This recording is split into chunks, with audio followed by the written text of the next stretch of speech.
So we are right at 6:30, and I'm going to go ahead and get started to honor everyone's time here together. First off, thank you for attending the event.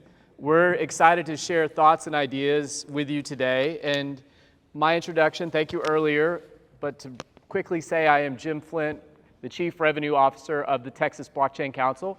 I'm here, I live in Houston, and I'm excited to be here this evening. I'm more excited about the panel that we have in front of you today, and I'm going to provide a brief introduction on Phil Synder from the University of Houston and John Perrone from Bitwallet. Even though you might have heard some intel before, I'm going to reinforce it quickly. Phil moved here from Los Angeles, where he and his wife, Carrie, were independent producers for over a decade. In Los Angeles, Professor Synder worked as a voiceover actor for 25 years. His most notable role was the voice of Disney's Jiminy Cricket. Always let your conscience be your guide. His Jiminy voice, which you just heard there, can also be heard in the Kingdom Hearts video game series and in other Disney attractions and events. He also spent several years as a stand-up comedian. He's got a wonderful sense of humor. He's worked with the Comedy Store and other clubs in Hollywood. Thank you for being here. Crowd, this is where we applaud. John Perrone is the president and CEO at Bitwallet, and he actually believes in education, as we all do. One of his first things he did was he received a certification in blockchain at MIT. And so I'm going to ask the first question of the night. Were you in the classroom that Gary Gensler taught? No, I was not. All right. No. That's the first thing I asked him. All right, fair enough. For those of you that know, that is available on YouTube. I will ask the second question because I think it's important for everybody to kind of have a benchmark. What is a place that you go to as a trusted resource for your knowledge about Bitcoin, blockchain, innovation in this space? Okay, well, there's a lot of answers to that, but there's one influencer that I want to spotlight tonight. It's a billionaire named Michael Saylor, CEO of MicroStrategy. He is hands down the thought leader in the crypto space, and he is deep in the game. You know, his Bitcoin fluctuates, but it's roughly billions and billions of dollars, let's put it that way. And if you look up any of his interviews, he is incredible. He is incredibly well-spoken and brilliant. If you watch him for 2 minutes, you're going to leave saying, holy cow, I'm going to go buy some Bitcoin right now. All right, thank you. And so, Phil, I'm going to ask you the same question in just a second, but first off, I want to finish by advising also, as you know, John is the CEO of Bitwallet.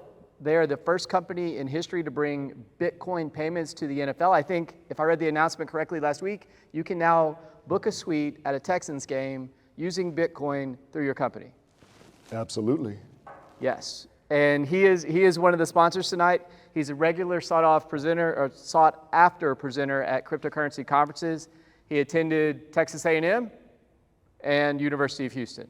I was waiting. Go Cougs. Yeah, waiting to see if we had a whoop or a go Cougs. Go Cougs wins tonight. Are there any Cougars in the room? Cougs. Go Cougs. Okay, there's 4, right. 5, 6. Right. My students. Very nice. Hey, Is my welcome mic students. Not as loud as yours? I'll try to back off. The other thing I was going to mention to you, I went online today to download John's app, and I can tell he's the kind of guy that's engaged in things very intimately, because I think they have over 1,300 reviews and a 4.8 star rating, which I think is really impressive, given the top end is 5 star.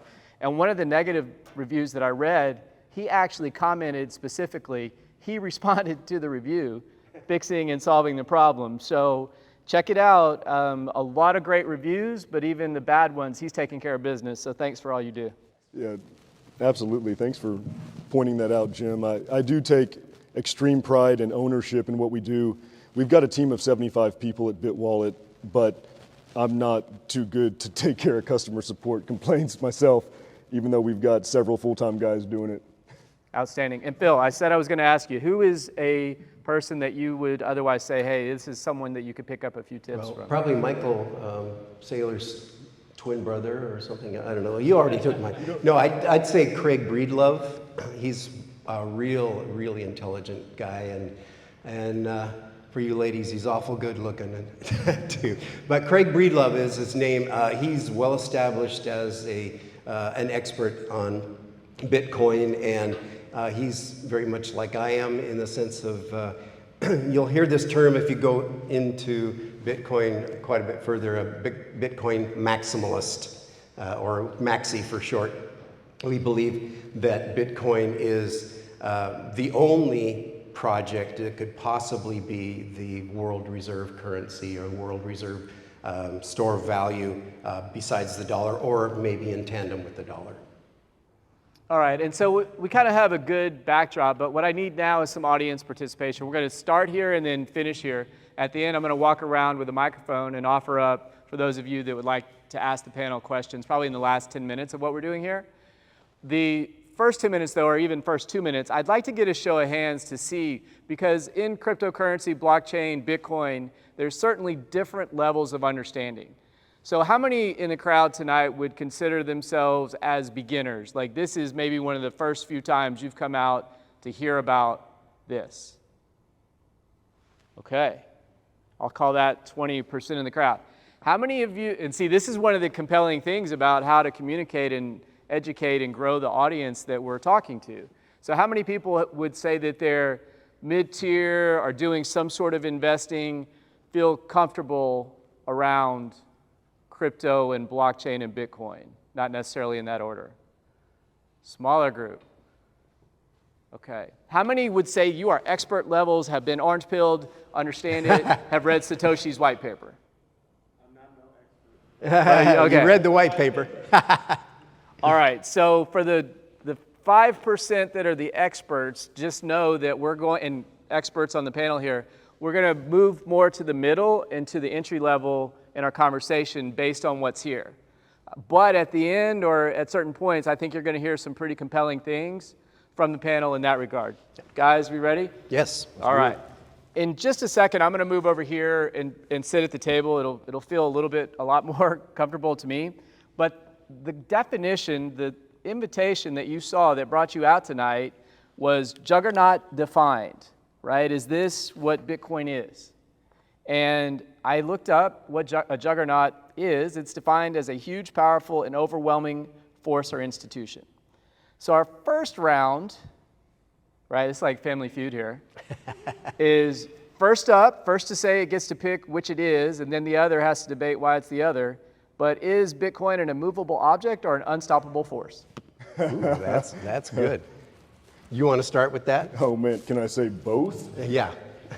Okay, well, what I'd like to do, Jim, is talk about the big problem that's going on in this country and in the world, and that is that the current money system is broken.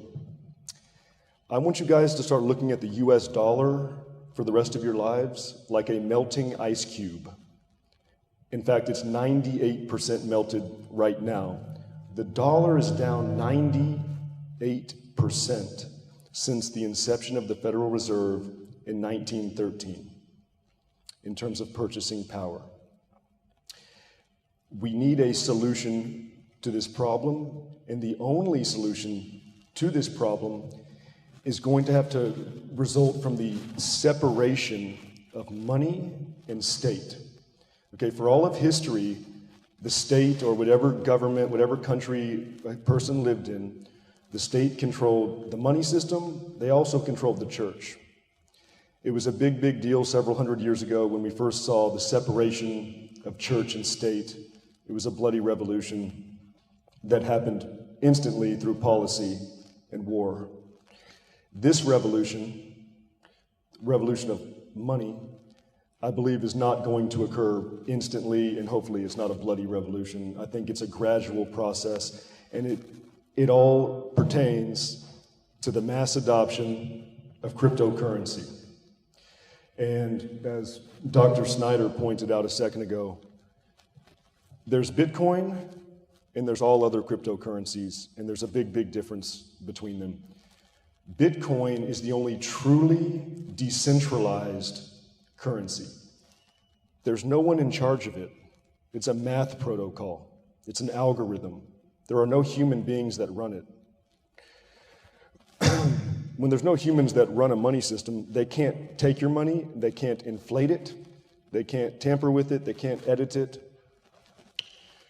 Right now, we're experiencing an incredible issue in this country. It's called quantitative easing, which is a fancy way of saying printing unbacked money. What it does is it sucks the wealth out of a nation from the inside out like a parasite. It has to come to an end. My microphone just came to an end. Take mine. Well, okay. No, I think that's a great start. Yeah, let's go. Let's transition. All right. Do you prefer Dr. Schneider or Phil? Good either way. Oh, Phil's fine. Phil, okay. Thank you for that. What's your unstoppable force kind of approach to this? If that's the immovable object, what's the unstoppable force? Well, I looked up that word juggernaut a few years ago because I like this, it just rolls off the tongue so well. Juggernaut, I'm a juggernaut, that's a juggernaut. Originally, from what I read, it was a machine or device of war, a weapon of war. It was just like a great big carved out rock that was like a wheel that would be rolled down and crush anything in its path, and unstoppable and a great force. And I believe Bitcoin is that. I believe that, well, look at it this way. You have, as John talked about, the Federal Reserve since 1930, over 100 years has controlled the money supply.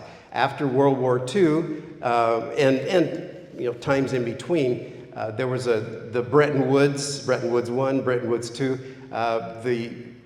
The American dollar became the world reserve currency. So all major transactions that took place, especially when it came to oil, and that came later on, were denominated in American dollars.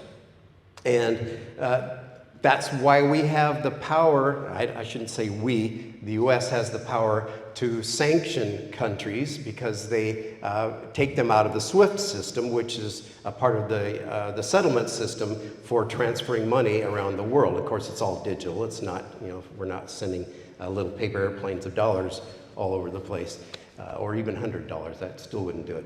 But so you've got that established for all these years, and now we've got the problem with Ukraine and Russia, and of course Russia and China and some other countries like India and South Africa and Brazil are trying to form their own sort of cabal of monetary exchange and their own world currency or world reserve currency.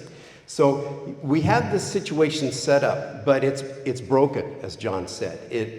We have that crazy inflation, we have the instability of it now, and we have the animus between all these different countries, and especially against the United States, because when we raise our interest rates, that forces the rest of the world to raise their interest rates to compete with it. When you raise the interest rates, then the dollar becomes more valuable and it attracts more investment, right?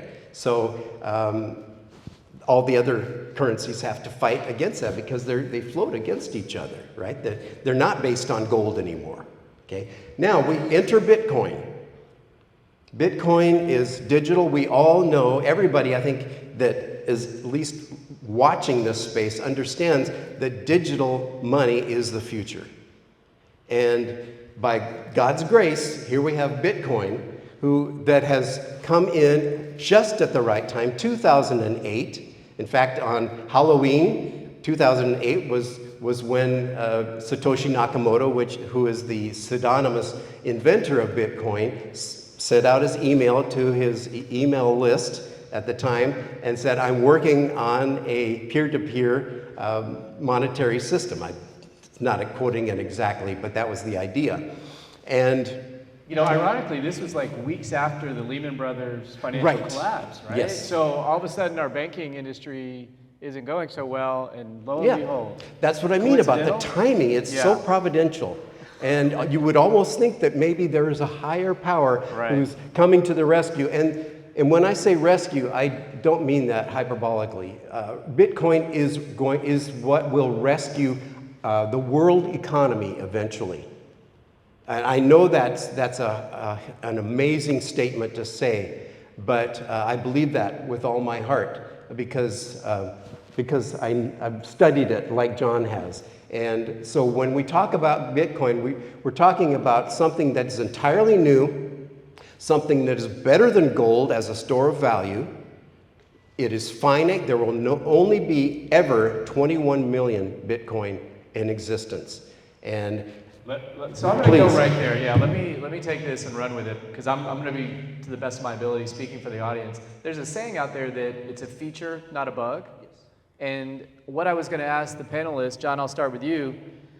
What, in your opinion, you only get to pick one. There's a lot, okay? But pick one in terms of what you think the most unique feature of Bitcoin is.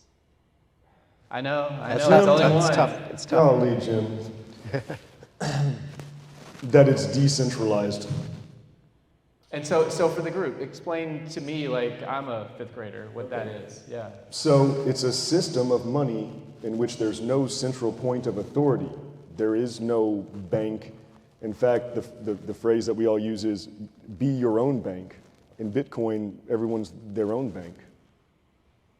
And so if somebody decided that they wanted to make some sort of change to the way that it's set up, it would take what to happen?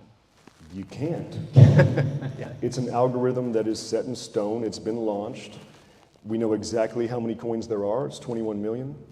And they're going to continue to grow in value over time. And I'm going to touch on that more and more shortly tonight. Yes. Bill, what's your favorite feature? Well, I like the decentralization, and that's what's so beautiful about it. And we were talking about this a little bit out there, but Satoshi solved what was the biggest problem, really, with digital cash, and that is what's called the double spending problem. So you know how in the digital technology, you can take an image, a digital image, and reproduce it exactly without any degradation whatsoever. The same with a song, you know, BitTorrent, and remember that whole deal with it's sending out music throughout the world for free. Each one of those exact digital copies was perfect and a perfect duplication of the original. Now, you could do the same thing with money, couldn't you, if you had digital cash? That's a problem. And that absolutely prevents anybody from creating money that can't be counterfeited or duplicated. So what happened was, in this program, this protocol, this software, that he created a system of consensus. Okay, now we're getting into a whole different thing. Let's just leave it at this point, the fact that it cannot be counterfeited. You cannot create a Bitcoin in any other way than through the mining process, and we'll get into mining. So let me talk about hash rates and all that fun stuff. What does hard money mean to you? I hear this a lot, right? Hard money. Why is the other money soft? Why is this hard? What makes you lock and load there? Sure. So there's a term that I want everyone to learn. It is digital scarcity. It's a property that Bitcoin has that no other money on earth has. Well, maybe some other cryptocurrencies that are based off Bitcoin now have it, but for all of history, we've never had digital scarcity. And basically, as Phil was saying, it's non-duplicable, right? So everything else in the world that's digital is duplicable. And then Bitcoin came along, was the first thing, and thing is actually the most intelligent word here, because everything on earth, it is the first thing on earth that has the property of digital scarcity. You can't reproduce it. And for a system of money to work globally for the rest of time, it must have that property. All right, and so I'm going through a lot of buzzwords here, but we're covering some good territory in a fast and expeditious way. So the next one that I want to ask you, Phil, is I hear store of value all the time. Bitcoin is a store of value. What value, help me frame that. Okay. I mean, it's digital gold, it's store of value, where does that all fit? Okay, well, we've had different kinds of store of value, everything from the rye stones of the Yap tribes in Micronesia to beads that were sold for Manhattan, and kind of a good deal for the Dutch, I think, at the time. And so you have money that is generally defined in three ways: a medium of exchange, we can all understand that, store of value, and a unit of account. Okay, those three things are like three legs on a stool that say, okay, this is what money is. It has to have those three properties. Okay, so, but a store of value has evolved and has changed depending on the technology that's available and, of course, the cultures.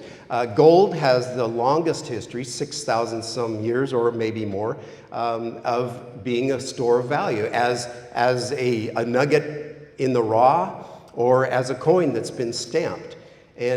But it has problems with it, and I don't know if you want to go into that right now, but gold would be a standard store of value. Silver is a standard store of value. So you have a precious metal like gold. Silver would probably be considered semi-precious. So maybe some people, my wife calls me semi-precious sometimes, and I think that's really sweet. But no, she doesn't. I'm fully precious. But anyhow, so a store of value is something that you can hold in your hand and keep for a long period of time, at least originally. Right. And it maintains its value. It is not something that degrades over time, or like gold does not. The same gold that you have on your ring right now might have been on the ring of Solomon, back 3,000 years ago. So it's that durable, and durable is another property of good, sound money. So I could go on, but No. I like this, and I want to kind of bring it. We're gonna zig, we're gonna zag, we're gonna bring it all back together by the end. But all of a sudden, Bitcoin in Texas became a lot more important in 2021, and I really think that there were three things. So, and I'm going to take it that you guys know about each of the three, and I'm going to ask you to speak on one of them. Again, you get to choose. Okay. So in 2021, Winter Storm Uri was a macroeconomic factor that drove activity. The decision by China as a nation state to shut down Bitcoin mining drove a lot of activity here in Texas. And then I will also say that the all-time high for Bitcoin was reached in November of that year. Which one do you think brought the most people to Texas in this Bitcoin space? Well, I think it was all about mining, which is how I got my start in cryptocurrency. But Texas is a very attractive state to run a mining operation in. For obvious reasons, we value our personal freedoms here. And Greg Abbott, the governor of Texas, has stated that he would like for Texas to become the leader in Bitcoin and blockchain going forward. And I love that. I love that. Actually, Greg Abbott's office called me. Okay. And they said, "Hey, John." I said, "Hey, who's this?" I said, "Hey, this is Greg Abbott's office." I said, "Oh, okay." They said, "Hey, so we've got your website, Bitwallet, pulled up here in the office with Greg. Yeah. And we're interested in accepting Bitcoin payments, donations primarily for the state of Texas." And I said, "That's great. Let's talk about that." And we're talking about it now. yes, we are. That's great. Yeah. Mic Mic drop. drop. That's a thing. Right off that, I'm going to give you 30 more seconds. Are the Texans the only NFL team right now that you're working with? Well, I've spoken to over 20 NFL teams in the past 2 weeks. They all want to work with me. But right now, we are providing our cryptocurrency services just for the Texans. Okay. Stay tuned. Stay tuned. Stay tuned. Coming soon to a theater near you. Do you guys like baseball too? Baseball's not bad. Oh, okay, cool.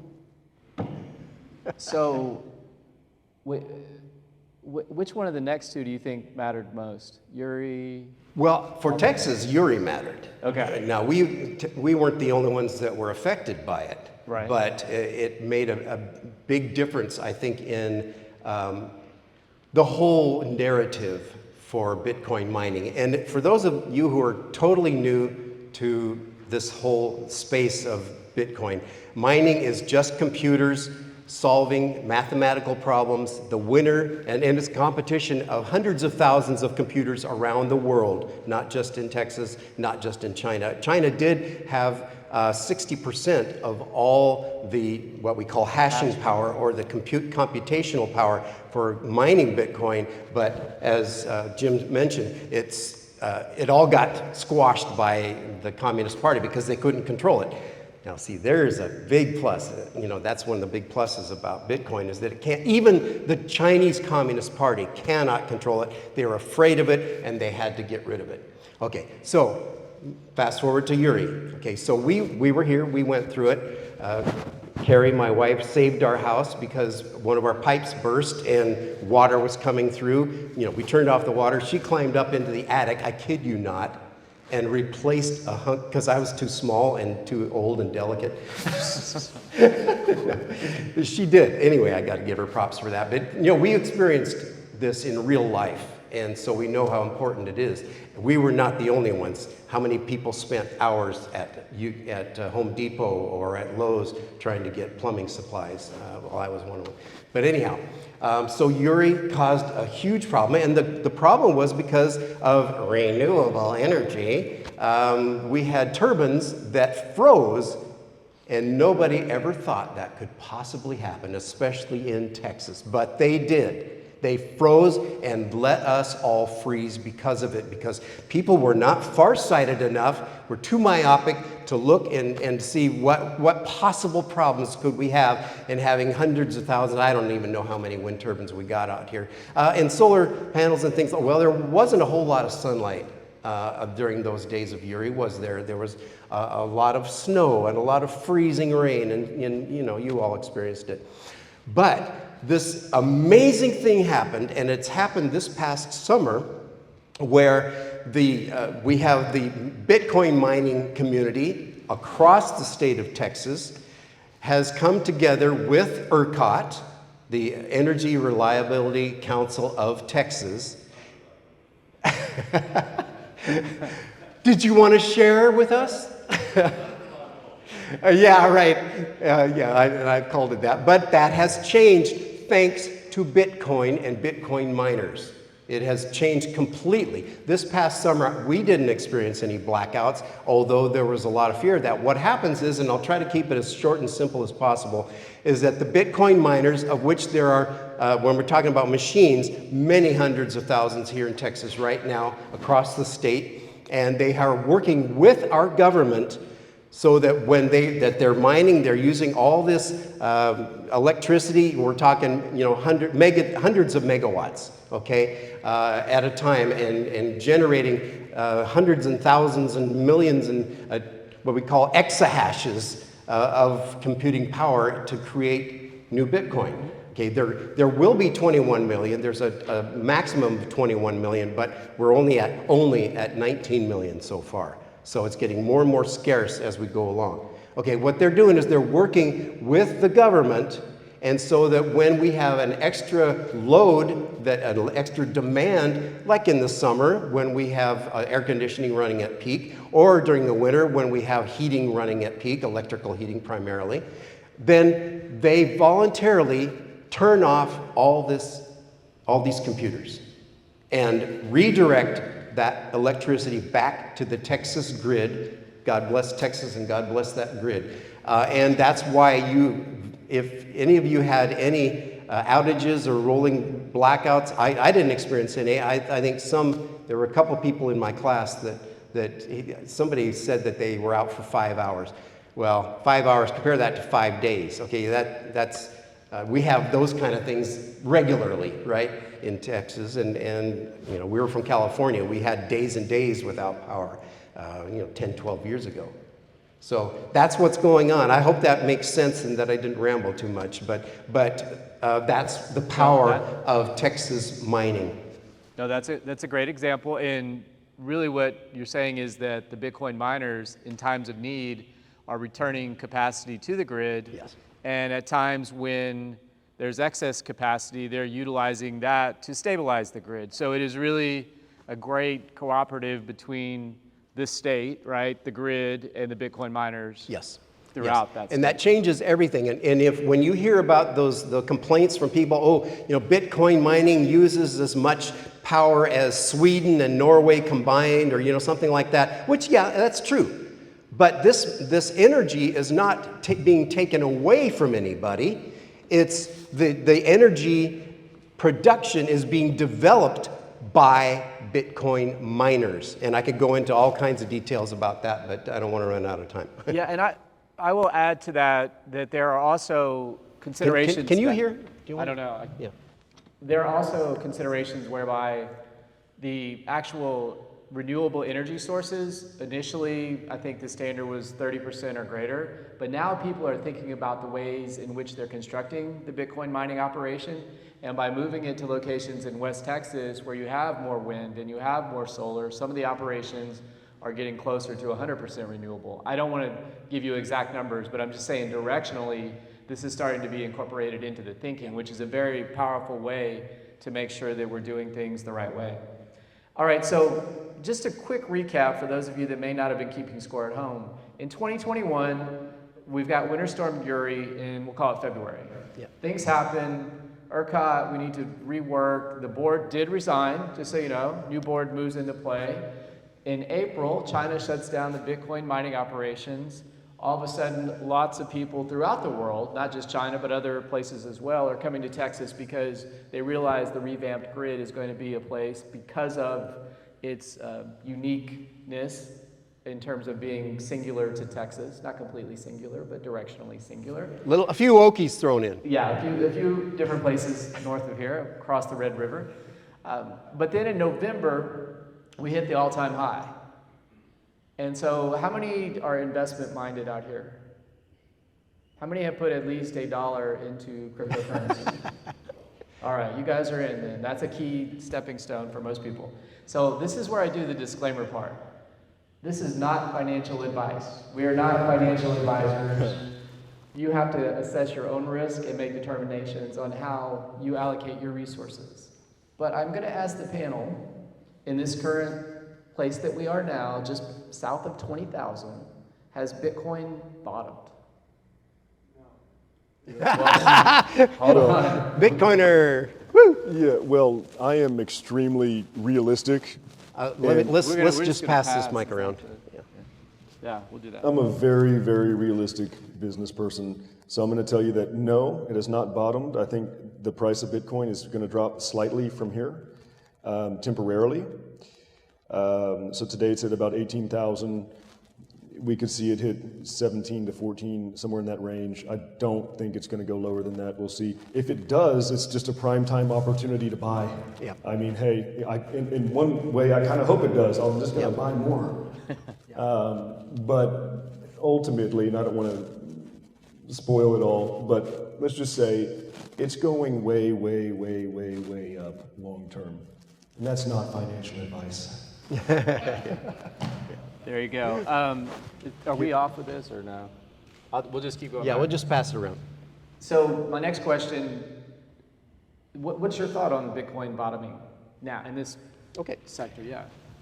It's bottomed, it's kind of been range bound, that's what we call it, primarily between upper 17,000 and 20,000 for over a month. And that's not really very long. But anyhow, I would say it probably has somewhat bottomed in that range, but there are a lot of people a lot smarter than I am that know Bitcoin a lot better than I do, who say that the price of Bitcoin is the least interesting part of the whole Bitcoin space, the whole Bitcoin narrative. And that is because Bitcoin is so much more than price. And like John said, if it goes down, that's great. Sure, I look at the price every day. And, I have a stake in that. Carrie and I have a stake in it. But the main thing is that we know this is a safe alternative to what's happening in the financial situation in the entire world. All right, so the next halving of Bitcoin is scheduled to occur in 2024. So the question is, what have you learned from prior cycles that you could share with this audience in terms of, how do we get ready for what that means? And if you want to go through maybe some of the specifics, the nuances, right? Yeah, once you start. Okay. So first of all, let's tell everyone what a halving Yeah. is. Okay. So the way Bitcoin works, it is released every 10 minutes to the network of miners, depending on how much hashing power they have. So the miners are these computers that are running that confirm transactions on the blockchain. So if I send $1 million from my Bitcoin wallet to someone in Brazil, they get it immediately, and you can check blockchain.com. The transaction will be posted on the public ledger for the entire world to see. It went from this wallet address to this wallet address. Here's the transaction ID. Here's the transaction fee. Now, it doesn't have our names or anything like that. It's publicly anonymous. Okay, that's an oxymoron. Think about that one. Okay, so the amount of Bitcoin being released every 10 minutes to the miners gets cut in half every 4 years. Okay, for this reason, the price of Bitcoin generally doubles at that time, right? If there's only half being made, then it doubles. You guys get that, right? So it grows steadily long term, but it always has big growth spurts in times of halving. Let's pass it over to Phil. Yeah. So right now, every 10 minutes or so, it's 6.25, right? Yes. Yeah. So 6.25 Bitcoin are earned every 10 minutes or so. And through this tremendous, mind-boggling hashing power of all these hundreds of thousands of computers. And you can buy one too. That's the thing about Bitcoin. You can get in, you can buy Bitcoin, you can mine Bitcoin, you can do anything in the Bitcoin space, and you don't have to get permission. You don't have to go to a bank and show them your ID or credit card. In order to buy it, though, you do have to, they have what's called KYC, Know Your Customer, and AML, Anti-Money Laundering. So there are things under regulation that you have to comply with and that the exchanges have to comply with in order to buy Bitcoin or any other crypto. But in a little less than 2 years now, in around probably May of 2024, and these are leap years, these are also election years in the American election system, there will be another halving. And so it will go down from 6.25 to 3.125, right? So that's a halve. Sometimes it's called a halvening. It's sort of like a happening, but it's a halvening. That's Bitcoin slang. You can give me credit for telling you about that someday, but when you're trying to look really smart. But so every 4 years. Now, this schedule goes out until 2140. The year 2140. Remind you of that song from the 70s. In the year 2140, if Bitcoin is still... No, anyway. No. All right. No, that's good. And we're going to move on. I'm going to ask the audience another question in just a second. How many people either have or run a Bitcoin node? Okay.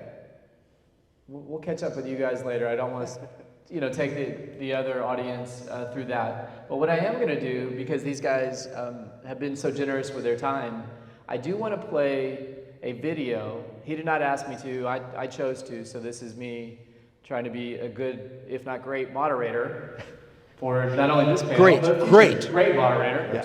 I would like to play, and also want to thank Brandon, who's been helping assemble us and helped us have conversations to make sure that what we brought tonight is here. So kudos, Brandon.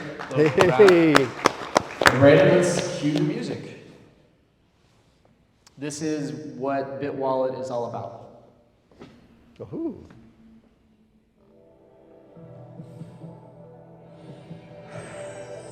Bitcoin is the holy grail of cryptocurrency, a digital currency that no country, government, or bank can regulate, govern, or control. It empowers people from all walks of life to take control of their personal finances and determine the supply and demand using blockchain technology, a distributed, decentralized, and immutable ledger that makes it difficult or impossible to change, hack, or cheat. Thanks to Bitwallet, people can fully utilize the power of cryptocurrency and send money anywhere in the world. Across borders, instantly, anonymously, and for free. With its military-grade encryption, both individuals and businesses can accept, trade, and manage cryptocurrency in over 160 countries, including the USA.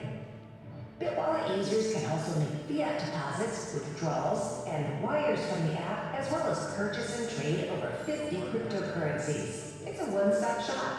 Fiat and crypto all in one app. The next generation of banking. You can download it for free, and there are no charges for international money transfers. Businesses can even accept Bitcoin payments through Bitwallet for no fees. Bitcoin is expected to bring the largest wealth transfer in human history. Don't miss this once-in-all-of-history opportunity to take part in it. Download Bitwallet now and start using crypto. Bitwallet. Buy, sell, and use Bitcoin and other cryptocurrencies. All right, nice. Want to know where to invest $1,000 right now? No. We already know. John, did that do justice? Yeah. Anything to add? No, I love that, and because I made it, and that wasn't my voice, though, obviously. Fair enough. That was Fair my enough. voice. It's a great video, though, too. So, Yeah. Subscribe to the channel, like it, watch it. They do have a lot of great content out there, and it helps you learn more about the space and what they're doing to help it be better for everyone.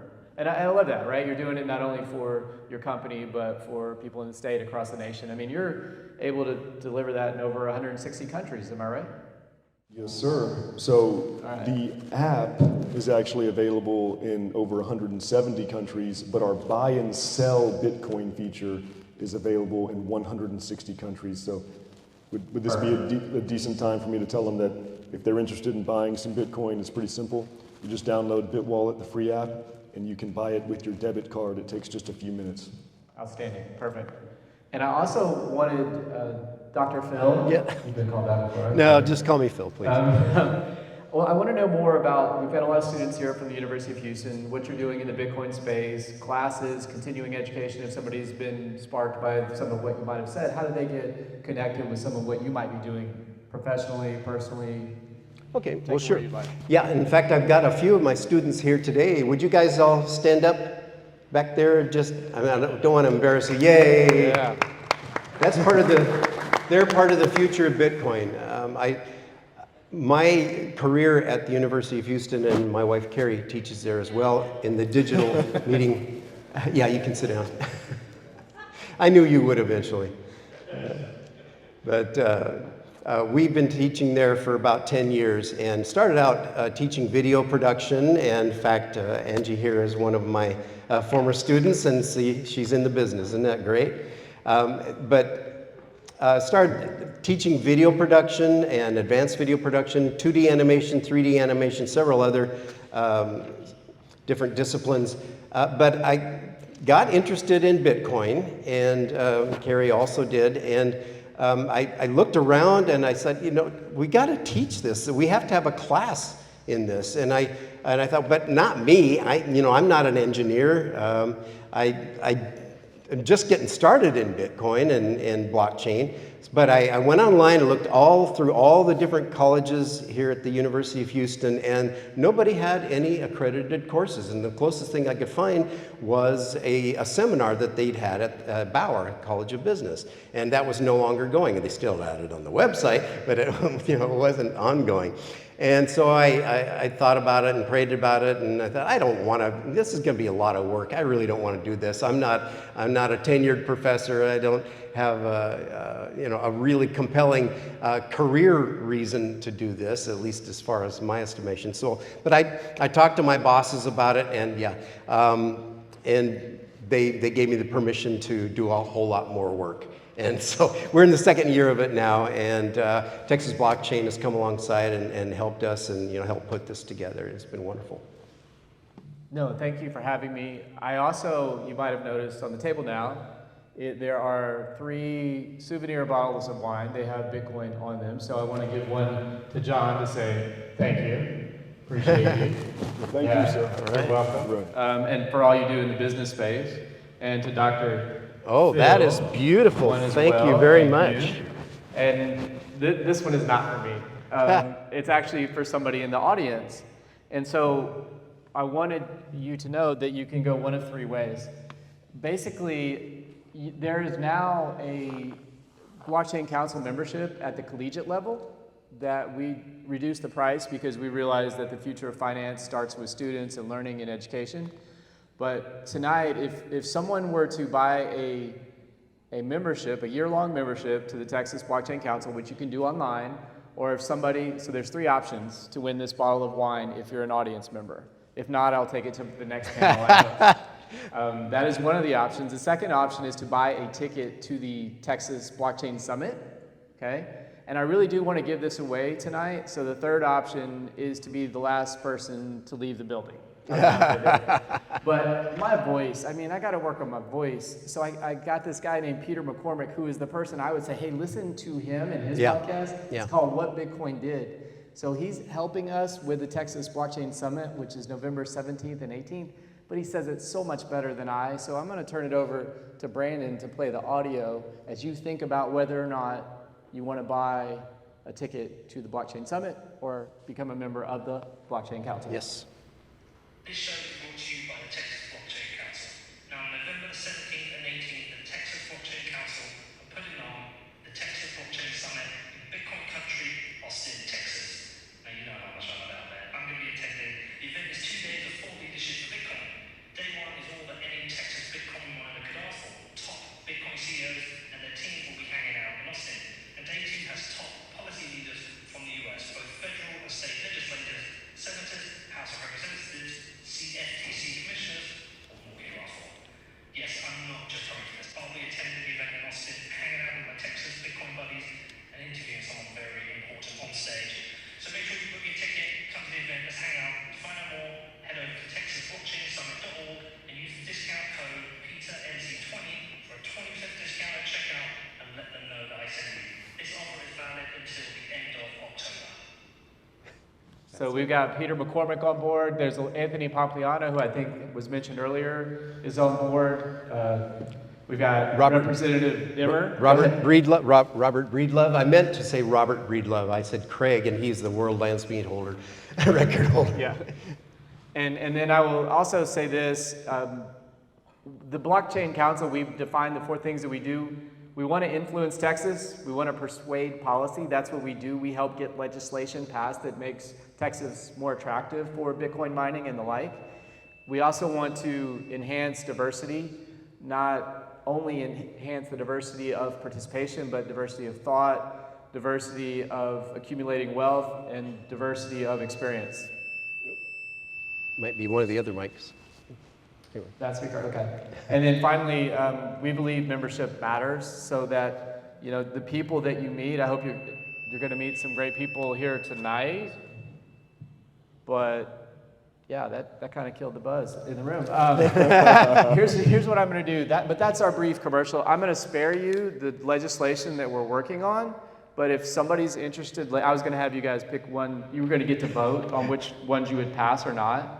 So here's what I'm going to ask them. Actually, there's one good one here. We are working on legislation to make a DAO something that Texas LLC laws are recognized. See, this guy's pumped. Okay. Yeah, a DAO is a decentralized autonomous organization. DAO, D-A-O. So what does that mean? It's a decentralized Yeah. Why don't we have him tell about it? Come on up. You were pumped. Yeah. Only been working on it for the last 6 Yeah. months. Yeah, give him an intro. Yeah. Hi, my name is Felipe Lopez. I'm the co-founder of SunDAO, and what we look to do is decentralize resources in the area of food supply, energy, and internet provisions. So it's a vertical.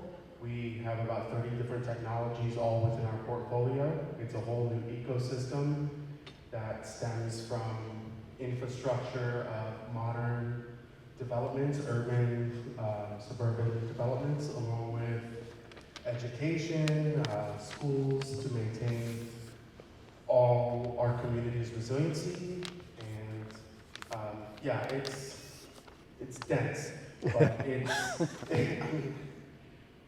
You're good. What DAOs allow people to do is efficiently govern themselves in an effective manner to where people's voices are heard. So we would essentially be a DAO of DAOs where one DAO in, let's say, Portland might have decisions that their community's resiliency might need to be focused on, which would be completely different than for folks in, let's say, Ghana.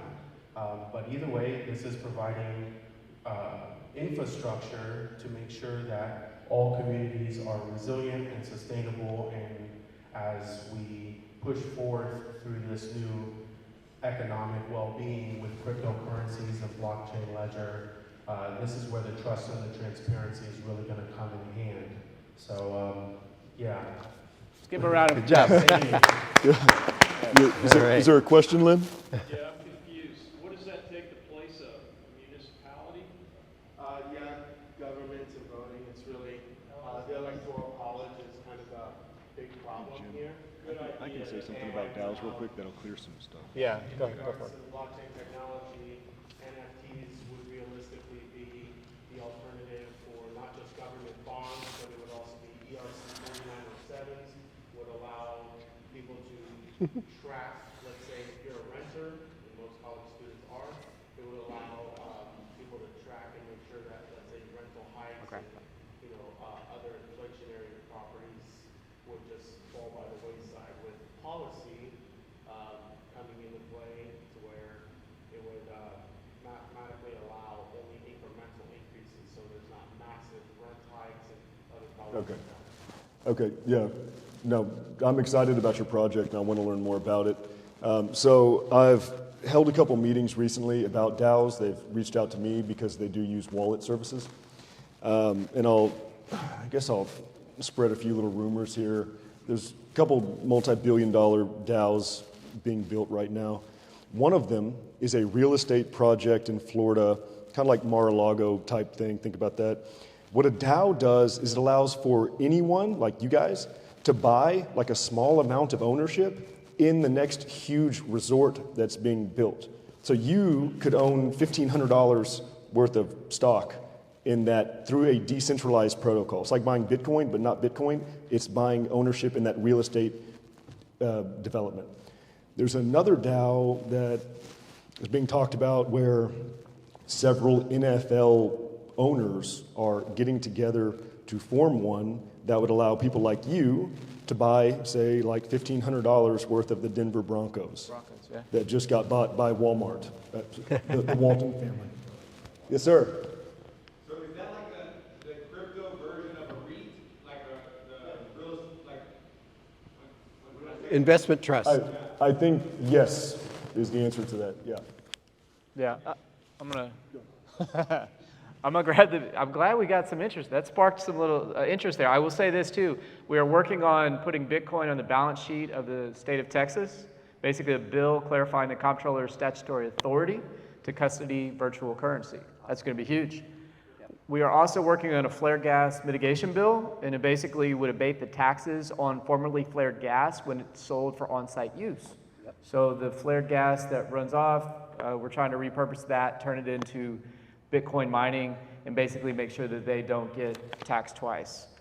We are also working on a Bitcoin mining grid stability and tax abatement bill.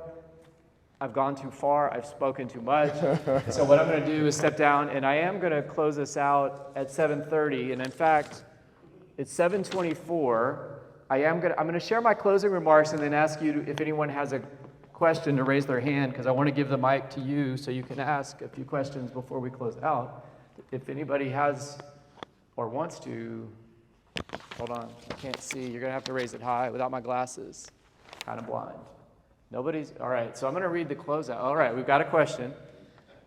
I'll bring the closeout with me. We'll close out when the closeout comes. It was going towards that DAO, what you were saying earlier. So just to clarify, a DAO is more of like a decentralized, I'll say not economy, but community that governs themselves individually. So right now, Wyoming allows for DAOs, which is a substitute for LLCs, which you can actually govern and say, instead of you signing yourself as the owner of an LLC, you can have it governed by a hash, a transaction hash with ownership on the blockchain by a community that owns just think of it as a wallet that most people have hands in, and everyone is able to control and vote for it, but the true owner is kind of placed around everyone's vote, and once everyone comes to an agreement, then the vote kind of gets placed in, then the business goes on with the business direction. I'm also part of Developer DAO, which is one of the largest developer DAO ecosystems. They host developers from Bitcoin or all the other cryptocurrencies as well, to kind of be able to give and foster an area to where they can start earning money and working in crypto and actually learning. All right, so you got to work in a question here. Yeah, so the DAO portion, sorry. I was trying to explain DAO. Yeah. So for Texas, it's kind of like creating DAO structures. Is our microphone close? So what do you guys think about incorporating kind of like so he was saying a Texas DAO portion, to where miners are able to kind of vote and be able to have governance over what happens with policy issues that are going on. Because for example, the United States is very behind in terms of policy compared to the rest of the country, and for users to kind of be able to trade cryptocurrencies, go into other areas, and even buying Bitcoin. Coinbase is banning it, I don't know why, but there's institutions that can kind of roll around the KYC issue. So in order to kind of go back on my question is, how do we move forward to make Texas the state that everyone goes to for cryptocurrency, and especially Bitcoin? Yeah. I think Texas is just that. With maybe if there's one other city in the U.S. that's an exception, it would be Miami, where Mayor Suarez is he is the top Bitcoin politician in this country. The city of Miami accepts Bitcoin, but back to Texas, we need to be doing that here too. I mean, hey, I know that Governor Abbott loves it. Just like me, I want to make something very clear to everyone. Earlier, I was kind of talking trash about the US dollar. It is trash, but I just want to say I absolutely support this country, and I support freedom in this country, and just because I don't support the money system here does not mean I don't. And adopting Bitcoin in this state and in this country would absolutely improve it in so many ways. So. Just to further address what you're talking about, that's exactly what the Texas Blockchain Council is doing. They are opening doors politically. They are educating. I mean, that's probably job number one, is educating people, and it's a great resource for all those things that are Bitcoin here in Texas. I will add to that, we are working on a crypto driver's license so that people can safely onboard. Because the last thing we want to have is more fear, uncertainty, and doubt. And so just like a driver's license helps you to navigate the roads more efficiently and more effectively, we want to make this space bigger each and every day with each and every interaction that we have. And if we don't have education as part of the foundation, I don't think we're ever going to get to where we all know we can go. So thank you guys for all that. We have, one more question. All right, there's a question though. One question. All right. One question. All right. When it comes to education in K through 12 grades, these are the grades that people have talked to me about. These are the age groups of kids wanting to learn how to make NFTs. Well, there's one problem that we have, and this is going to be a long response, I'm sure, but the one problem that we have is with KYC. If a kid wants to learn... For kindergartners? My kid's 6 years old. Right. The boy knows how to code. Okay.